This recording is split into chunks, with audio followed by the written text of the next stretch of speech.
शीला देवी, मैं तो अपनी वकालत की फीस लूंगा, लेकिन आप मिस्टर महेन की सारी दौलत पर किस अधिकार से कब्जा किए बैठी हैं, जबकि कानूनन अधिकार ऋषि जी का है। शायद आप निशी जी के नाम पर अपना लेबल लगाने की कोशिश कर रही हैं। खिलनानी ने अपना असली रंग दिखा दिया। मल्होत्रा इंडस्ट्री से कोई ताल्लुक नहीं है और अब बदनसीबी हमें बेघर करने पर तुली है।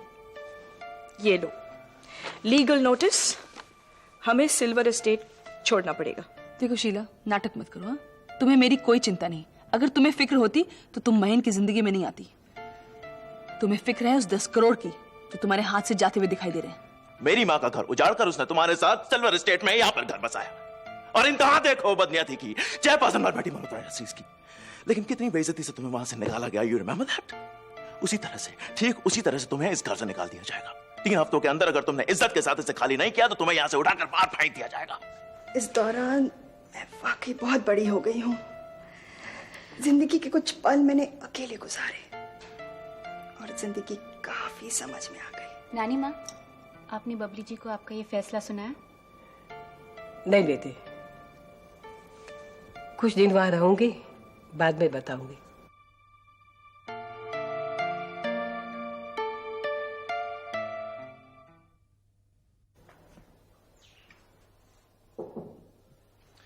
Yeah, come in. Good morning Karan. खुशी को आकर यह कहने की जरूरत नहीं पड़ती कि खुश हो जाओ, सामने वाला अपने आप खुश हो जाता है। करण, अगर तुम मल्होत्रा इंडस्ट्री को छोड़कर शायरी पे कंसंट्रेट करते तो आज जरूर तुम अच्छे शायर बन जाते। नहीं, ये मेरी काबिलियत नहीं है, आपका असर है। आप जैसा चाहें शायर बना सकती हैं। हरगिज नहीं, क्योंकि अगर मैं ऐसा करूं तो पता चलेगा कि तुम बहुत जल्द मल्होत्रा इंडस्ट्री के वर्कर्स के बीच बैठकर मुशायरा कर रहे हो।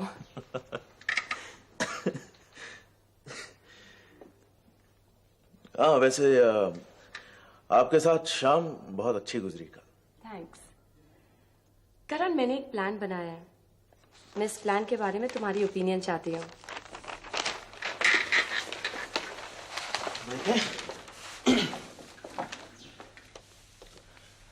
क्या है ये? मैंने सोचा है कि अगर हम मल्होत्रा इंडस्ट्री की कई डिविजन्स को कंप्यूटराइज करें तो इससे कंपनी की काया पलट सकती है और कंपनी की रफ्तार भी बढ़ सकती है, जिसका तुम अंदाजा नहीं लगा सकते। तुम इसे एक बार पढ़ तो लो। मुझे पढ़ने की कोई जरूरत नहीं है। एक बार देखो तो सही। अब जब सब कुछ तुम्हारे हवाले किया है तो उसका अंजाम भी देखा जाएगा। करण, अभी तुमने मल्होत्रा इंडस्ट्री की बात की या शायरी की? बात मल्होत्रा इंडस्ट्री से शुरू हुई थी, लेकिन शायरी पे आके खत्म हुई। कितना फर्क है तुम दोनों भाइयों में। कोई यकीन नहीं कर सकता कि तुम दोनों भाई हो। ऋषभ के शेर में भी शायरी नहीं होती और मेरे गीदड़ भी शेर लगते हैं। Sorry, it's a bad joke. Anyway, Karan, लगता है कि रंजना देवी का झुकाव बिल्कुल शायरी की तरफ नहीं था, लेकिन मिस्टर केशव मल्होत्रा को शायरी का बहुत शौक था। शायद इसीलिए तुम्हें ये विरासत में मिला है।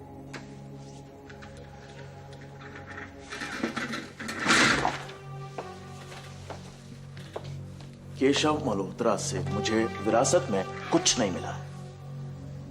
करण, तुम दोनों भाइयों की नफरत को देखकर मुझे ताजुब हुआ, लेकिन अब अपने पिता के प्रति just hold it there, will you? Keshav Malhotra मेरे बाप का नाम नहीं है। तो फिर? ऋषभ की भाषा में मैं एक नाजायज औलाद हूं, लेकिन मेरी भाषा में रंजना देवी के प्यार की पैदाइश हूं। I am sorry Karan. I am not sorry for this. I am not sorry for this. मुझे इस बात का कोई अफसोस नहीं है और ना ही किसी और का अफसोस मुझे पसंद है। अफसोस तो अब मुझे भी नहीं है। हाँ, मुझे राहत मिल गई है। राहत मिली?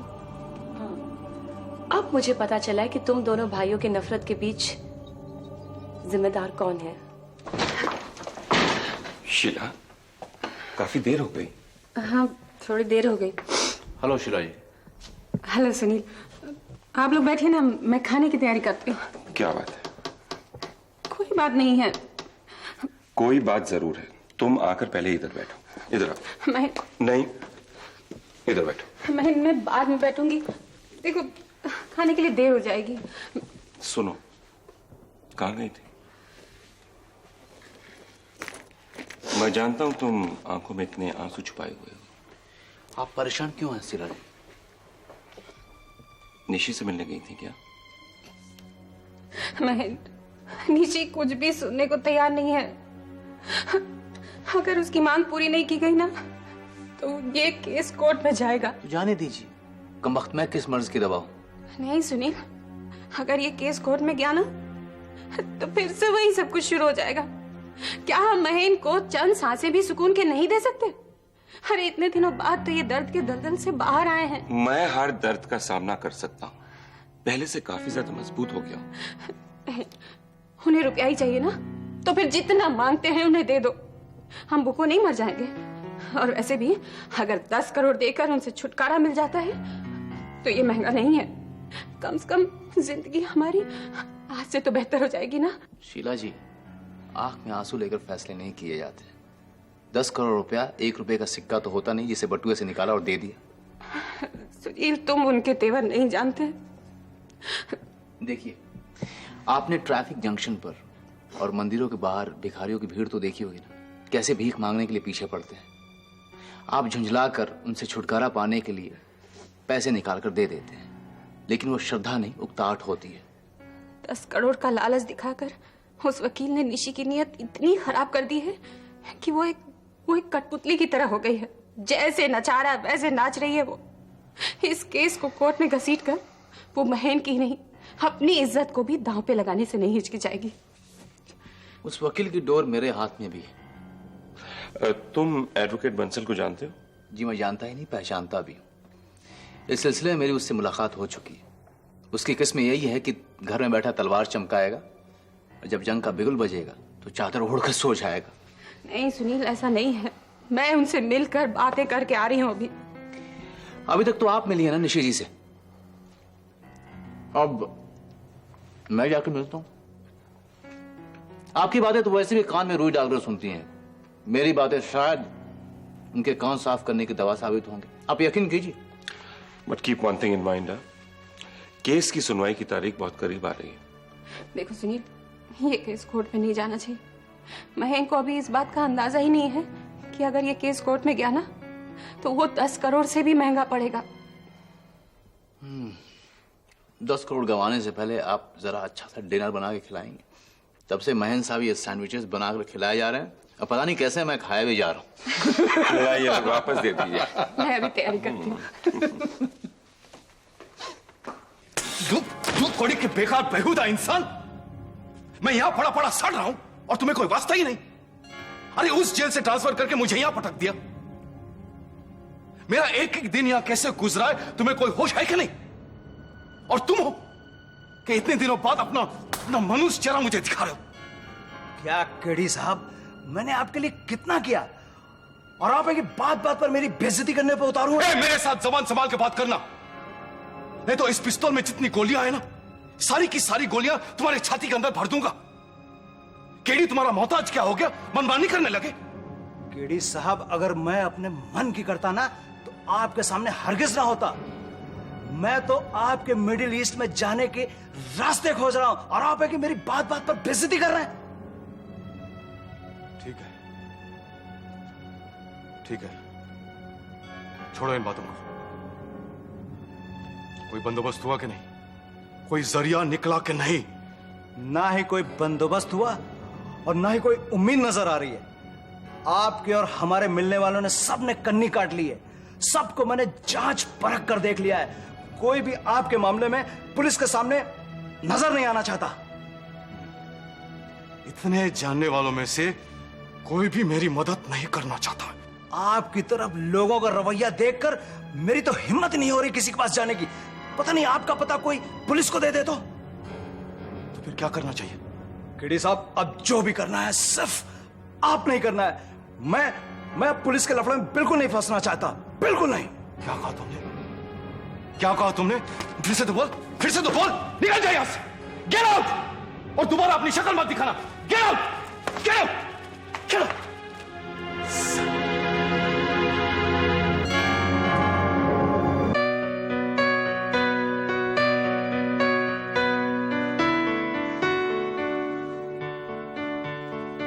क्या मैं ठीक समझ रही हूँ कि तू किसके बारे में सोच रही है?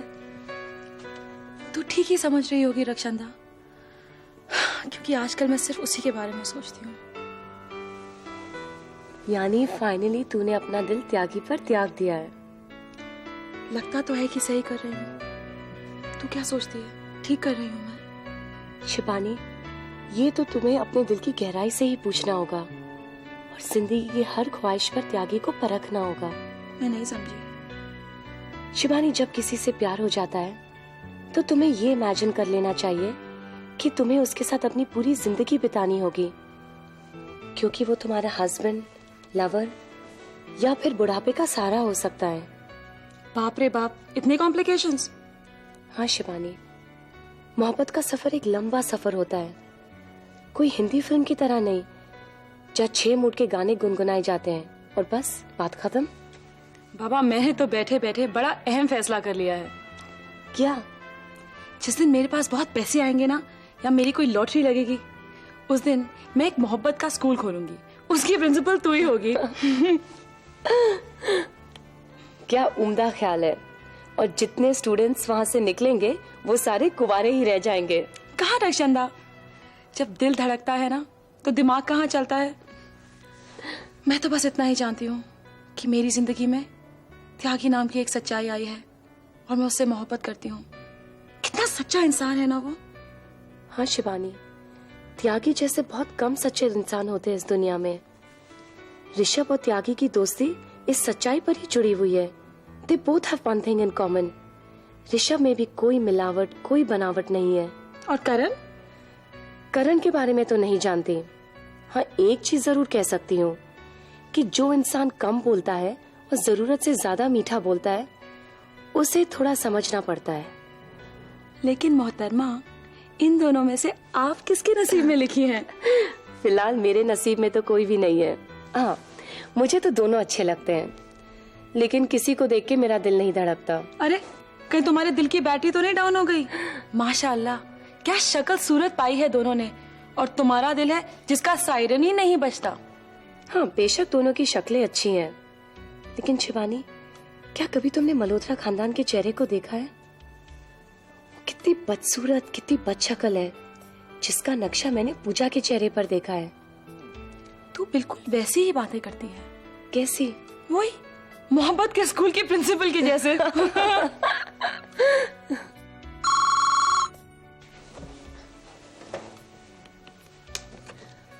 हेलो। Hello darling. क्या हुआ? लगता है कोई स्टूडेंट मेरा स्कूल ज्वाइन करने से पहले ही मुझे बीवी बना डालेगा। यस सर, एडवोकेट खिल्लानी आया है। अंदर भेजिए।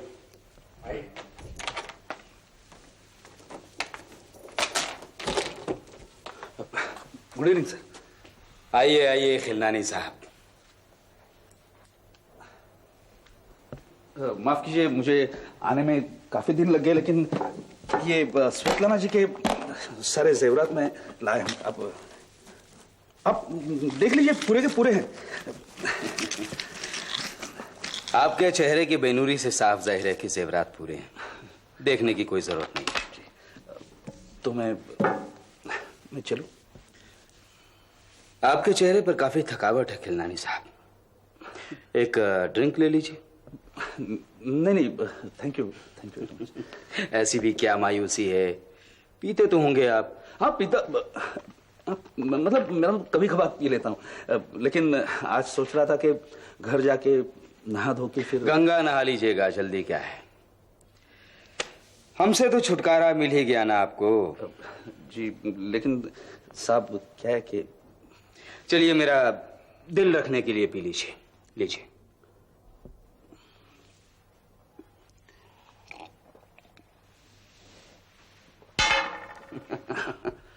आपका दिल तो रख लिया आप।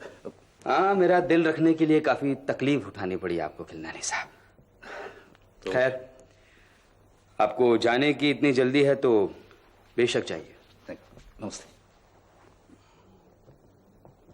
खिलनानी साहब, आपके घर में शहर का नक्शा तो होगा ही, हाँ बेशक होगा, है मैडम। तो आज रात को सोने से पहले श्वेत लाना के घर की तरफ जितने भी रास्ते जाते हैं उन्हें नक्शे से मिटा दीजिएगा। मैं समझ गया, मिटा दूंगा।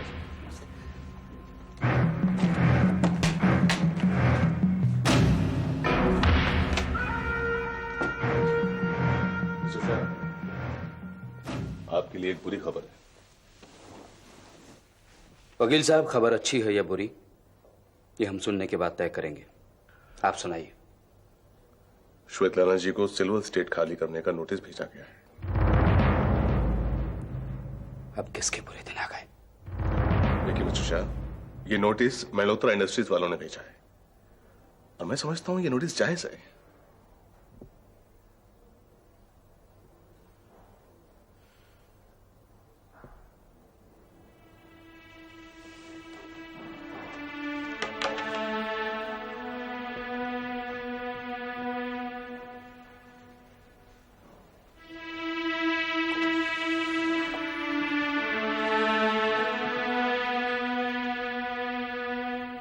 लगता है अब श्वेतलाना से मिलने का वक्त आ गया। ओह, तुम हो डार्लिंग? यस, हम। आप व्हाट कर रही थी? मैं व्हाट कर रही थी? हमारा मतलब है कि आप का डूइंग रही थी। ओह, आपका मतलब मैं क्या कर रही थी? यस यस, हम आपसे वही आस्क रहे हैं। आपने हमें जिस लायक छोड़ा हम वही कर रहे थे। हम नालायक आदमी भला आपको की लायक छोड़ सकता हूँ? हम इसी नालायक आदमी के तो ख्वाब देख रहे थे। ये आप का से रही हैं? मैं क्या से रही हूँ? से का मतलब कहना और हमरा मतलब ये कि आप क्या कह रही हैं। हमका लगता है कि आप हमरा भाषा समझते समझते अपना भाषा भी भूलती जा रही हो। भाई, आप तो अंग्रेजी भी कितनी कठिन बोलते हैं और मुझे इतनी अच्छी इंग्लिश कहाँ आती है? हमने तो रंग लीली चुनरिया सजनिया तोरे रंग मां। आप ये इंग्लिश में कह सकते हैं? कौनो बहुत मुश्किल है का? आई पेंट माई चुनरिया डार्लिंग यूर कलर मां। ऋषभ, लगता है तुम भी अपने दोस्त त्यागी की तरह शायरी करने लगे हो। ऋषभ भैया, हम तो आप कौन बोल रही हैं? मैं कौन बोल रही हूँ? मैं रक्षांधा स्पीक कर रही हूँ। गया ससुरा 12 के भाव। हमका क्षमा कीजिए रक्षांधा जी, हम त्यागी बोलता हूँ। क्या त्यागी? ये तुम हो? लेकिन ये सब तो मुझे क्यों सुना रहे हो? ये सब तो तुम्हें शिवानी से कहना चाहिए। एक minute. Good night. Hello hello, अरे त्यागी फोन रख दिया क्या? हेलो। हम तो शिवानी जी टेलीफोन का पूरा खंबा उखाड़ दूंगा अपनी गली से। ससुरा बड़ा अजीब चीज है, ये फोन पर दिखता नहीं है तो गड़बड़ हो जाता है। अभी हम कितना बड़ा कांड कर बैठा। रिलैक्स त्यागी, रक्षांधा मजाक कर रही थी। का वो जानती थी कि इस तरफ त्यागी बोलता था? हाँ देखो भाई, मेरी इस सहेली को तो तुम्हें झेलना पड़ेगा। हम तो शिवानी जी आपकी सहेलियों का पूरा मोहल्ला झेलने के लिए तैयार हूं, पर कहीं हमरे ई कांड की बात हमरे इकलौते दोस्त ऋषभ भैया को पता लग गई ना तो। अरे पापा, नहीं पता चलेगा, ये मेरा वादा है। शिवानी जी, आपके वादे के आसरे ही तो आजकल हमरे अगले दिन का सूरज उगता है। याद है आपने हमसे कोनो और भी वादा किया था, वही वादे को ध्यान में रखते हुए ससुरा उस दिन से हमरा उंगलियां मचल रहा है। क्या वादा किया था मैंने और तुम्हारी उंगली मचल रही है? अरे आपने हमसे वादा नहीं किया था कि आप हमका अंग्रेजी स्टाइल के छुरी कांटे से खाना सिखाओगी? अब जब से आप ये वादा किए हो, हमरा हजामत का उस्तरा आजकल सीधा नहीं चल रहा है। हमारी लाइफ में बहुत बड़ा प्रॉब्लम आ गया है। ये तुम्हारा लाइफ का प्रॉब्लम सिर्फ कल दोपहर तक। कल दोपहर हम दोनों लंच साथ ही करेंगे, यहीं घर पर। Okay, good night. Good night.